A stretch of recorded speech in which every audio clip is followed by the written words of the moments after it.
Dapat ang mag-hold immigration, hindi Oo, dapat check-in. immigration. Kaya lang, doon pa lang sa check-in nga, na-hold na sila. At- Ang dami daw pila sa immigration, kaya nga umalis na din sila.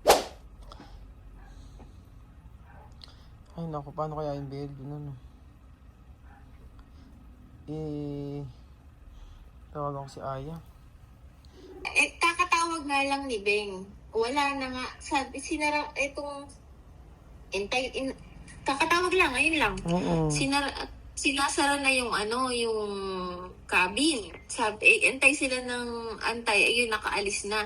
Ang nangyari daw, okay na pumunta na sila ng office may pinapirma sa kanya, yung parang Waiver daw, waiver. Oo, waiver, ganyan. Basta marami pinapirma, okay na. Umuuna lang siya, ganyan. Tapos, okay na. Na dun sa office. Pinatuloy na daw sila sa check-in. Pagdating daw sa check-in, syempre, may nag-aasikaso kay Labeng, ganyan. Kasi ngarag Actually, nung nakita ko yung time, alam ko nga mga ngarag. Kaya nga, ang EGTC, pinapatulog muna Pinapatulog kami. Hindi kami pwedeng ngarag na ganun. So, sila kasi diretso, di ba? So, ngarag yun. From 10 to 12, aayusin mo yung gano'n. Naku, mga ngarag talaga. Ngayon, ang problema pala, iba na. Ang naging Cameroon na pala. Kasi dati, di ba, Ginyano? Cameroon na. Tapos, tama daw ba? Tama ba? Yun parang, ang sabi daw, tumawag pa daw kasi siya kay Joanna.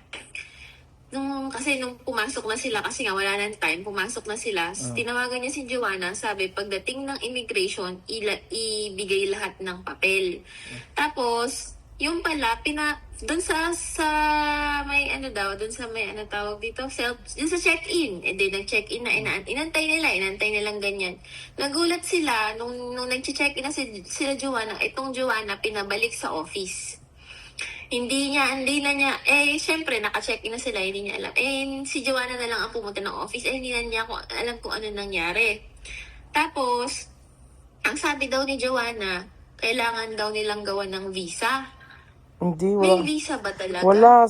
Tinawagan ko na rin siya. Sabi ko walang visa sa Pilipinas. Upon arrival ang visa. Wala mo visa upon arrival. Stamp Ayun lang. nga. Stamp lang yung visa yun. Visa stamp. Oo, visa stamp. Stamp arrival stamp. Oo. Parang sabi ni Beng, inantay hanggang sa maya-maya, syempre nagagalit na din yung nag-aasikaso ko Beng kasi aalis na eroplano, inano na niya, tumuloy na sila, doon na lang nila inantay. Tapos, nung bago mag-immigration binili na ni Beng tinawagan niya si Joanna kung ano yung mga gagawin sa immigration, ipakita lahat, ganyan-ganyan. Kaya lang, hindi na, parang na-hold na siya doon pa lang sa office, doon pa lang sa mag-check-in, parang sabi, dalawa kasi sila, si Tito Ka at saka siya. Parang ang na-feel nila, ayaw talagang palabasin. Na-feel daw nila na ayaw palabasin, pero kasi naisip ko din hindi kaya may mga may mga subscriber na nakumontak dito. Kayang gawin ng subscriber yun Na feel ko na yan kasi imposible yung mga imposible na nasa check-in ka na tapos papapuntahin ka pa ulit ng office. Parang imposible kasi Ganun din yung... ako Sige. Ganun din ba nangyari? Sige, Kasi parang di ba pag check-in, mag-check-in ka na lang, hindi ka na mapapuntahin off. Kasi galing na sila doon 3 beses na silang pumunta doon. Pag pinapush na silang pumunta ng check-in, kaya lang nung nag-check-in na, pinabalik na naman sila doon sa office. Ayaw silang bigyan ng boarding pass. Ngayon, ang naisip ko dyan, hindi kaya may alam na yung mga dito, natimbrehan na yung, alam mo naman ang mga yung mga subscriber, kaya nilang gawin yan. Diyos ko, yun, ang dami nilang kayang gawin, di ba? Yung mambash lang. Tapos, naisip ko pa, kasi wala namang problema may return ticket siya Walang problema. Diba? Tapos may mga affidavit pa na magsusupport, ganyan. Pinakita na nga daw ni Beng lahat ng documents. Umokay na, pumirma na may penalty na $300, ganyan. Pinirmahan na niya lahat, ganyan. Kaya lang, pinabalik-balik pa. Yun yung hindi niya maintindihan. Bakit nandun na sa check-in sila Joanna, pinapunta pa ulit ng office? Kasi dati kasi Aya, nung kami dati nila Chamame, ganun din, nagpunta rin ng opisina. Pero Ginyano kasi dati. Ba't Cameron na Wala ngayon? kami roon na, iba na ngayon, iba na. Kasi nga mahigpit na dito ngayon, inaayos na dito ngayon. Tapo, iba na, wala nang katulad nung dati. Pati sila pati nga 'di ba sila Santi yung nag-a-assist sa atin, hindi na sila nakakapasok eh. Mahirap na talaga, nagbabago na dito. Pero kasi akala ko siguro fault na rin, hindi naman may fault pero mahigpit na talaga. So ngayon siguro kaya lang hindi eh kasi bakasyon lang naman eh. Ang Bakasyon. naiisip ko dyan, ang naiisip ko dyan talaga. Kasi hindi nila pinalabas kasi walang dalang dollar ata. Parang gano'n, walang pera. Yung walang, yung proof na, yung mga ganong proof siguro. Not sure ha, I'm not sure. Kasi parang itinanong ata dun sa office eh. Oo. Yung mga ganong bagay eh, yung walang pera, ganyan. Pero yun na nga, kaya nga pumirma na si Beng na aakuin niya lahat ng gastos. So Oo. okay na. Kaya parang ewan ko kung bakit siya hinold sa check-in. Kasi dapat pagdating mo ng check-in, hindi ka naman dapat check-in na yun eh.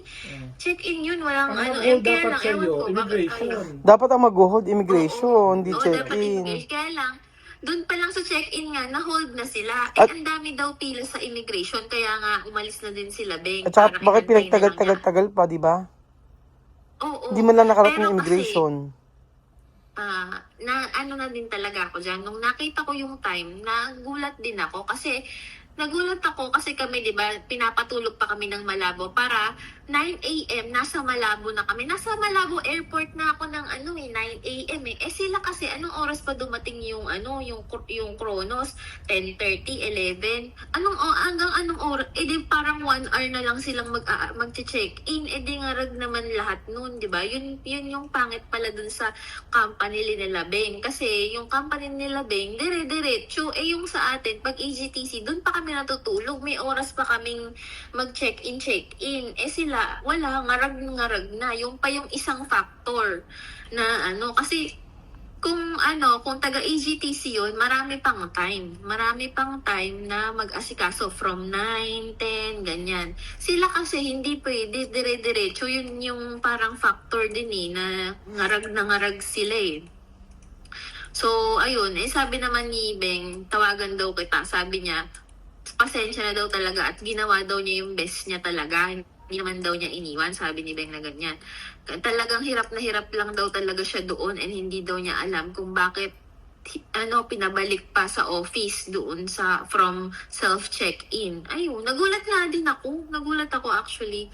Kasi nag-picture pa yan, nag-send pa yan si Beng ng picture nila na happy-happy, nandun, nung nandito nung umaga. Nagulat ako na gano'n na yung nangyayari nung nag-chat na si Kuya Bel. Doon ko na siya tinatawagan. Hindi naman din sinasagot nung una. Ngayon na lang siya kasi sila daw ang last na pumasok ng eroplano. Sila Beng? Sila Beng ang last na pumasok, oo.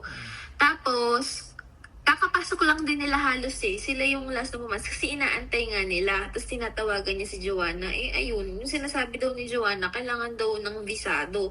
Ano bang sinabi ni Joanna? Ano daw sinabi sa kanya ng office? Hindi nga. Yung sinabi ni Joanna, Nireport ko sa immigration. kasi dapat sa immigration, kung hold siya, sa immigration dapat, hahayaan siyang mag-check-in. Usually, gano'n naman yun. Oo. Pero kung sa Yun check-in lang, bakit doon di siya pinayagan sa check-in? Madali namang mag-check-in. Ibig lang sabihin, pag may check-in ka kasi, syempre, ang Check-in, di ba siya tanong ang proof of income? wala naman sa check-in yun. Basta ang check-in, ibig sabihin, bibigyan ka na ng ticket ka lang, boarding pass lang, di ba? Pag sa sa immigration, Yun nga.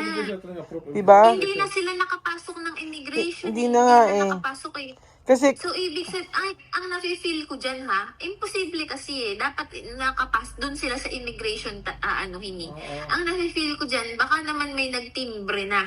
Kasi di ba syempre, Hindi may yun. mga ano na. Mag-team sa Ethiopian Airlines, mag-message. mag-message sa Ethiopian Airlines, walang ganun.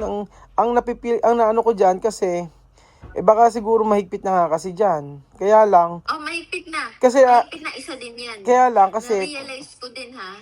kasi kung Kahit saan mo. kasi meron siya, Sige, meron siyang ticket, may return ticket. Tapos meron siyang ginawan ko ng invitation letter Ngayon, ginawa ko lang siya ng invitation letter, may ID ako. Tapos meron din akong affidavit of support. Oh. Di na Joanna, kay dice? Dice de que si tú puedes comprar billete de mañana hasta directo Manila. Como directo? No tiene directo. No tiene directo Malabo hasta Manila. No tiene. Malabo después Etiopía. Etiopía después Pilipinas. Así. Así me han dicho, no sé por qué así. Ya van en black así. Sabi niyo, bakit daw siya hindi pinasabi? Yung tanong niya. Oo. Hay que preguntar qué razón, por qué tú no puedes entrar. Solo esto yo quiero saber.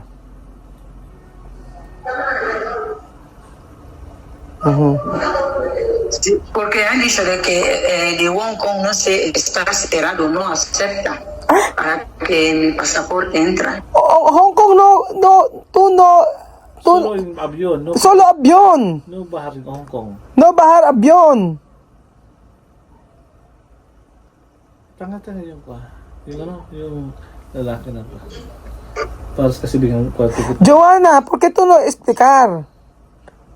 Malabo, tú salir Malabo hasta Etiopía. Etiopía después Hong Kong. Pero cuando tú estás en Hong Kong no salir de avión. Ujú. Ajá. Cuando tú estás Sí, voy a explicar así. ¿O por qué no puede salir? No puede ir.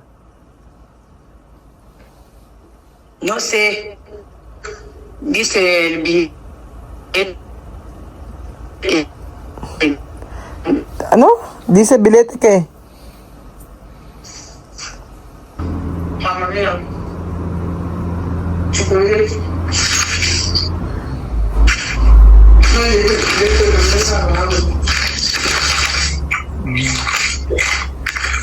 Pero, ¿qué problema hay? Él está en Manila. ¿Por qué no voy a verlos de Manila para que Manila desactiven el billete? ¿Está ahí?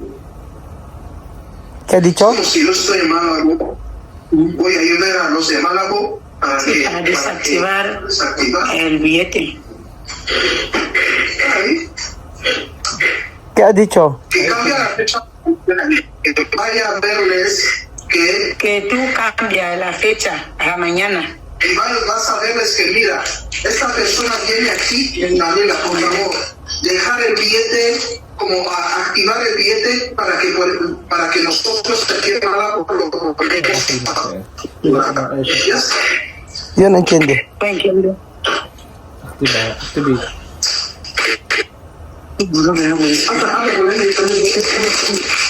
Por favor, hermano, espera, te voy a explicar. Sí, Okay. hola, señor. Hola. ¿Español o inglés? Español. Okay. English or Spanish? English. Okay, what happened? What happened to her? Good. What you will do is this: when you go and change the date, go to the Ethiopian airline office in Manila and explain to them the situation so that they can override it. They can override it.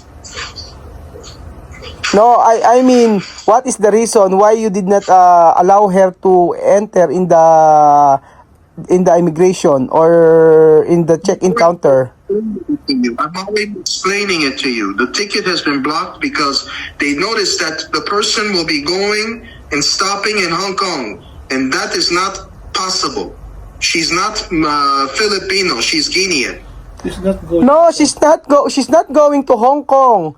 The airplane will stop in the Hong Kong and then directly go to Philippines. She will not go go out from the airplane. Okay, listen. Just change. How could they change? You know what affected most of that is because they were very late and we could not assist them anymore. Do the date change and let her come tomorrow at 10:30, and we will do our best so that she gets on board. Okay.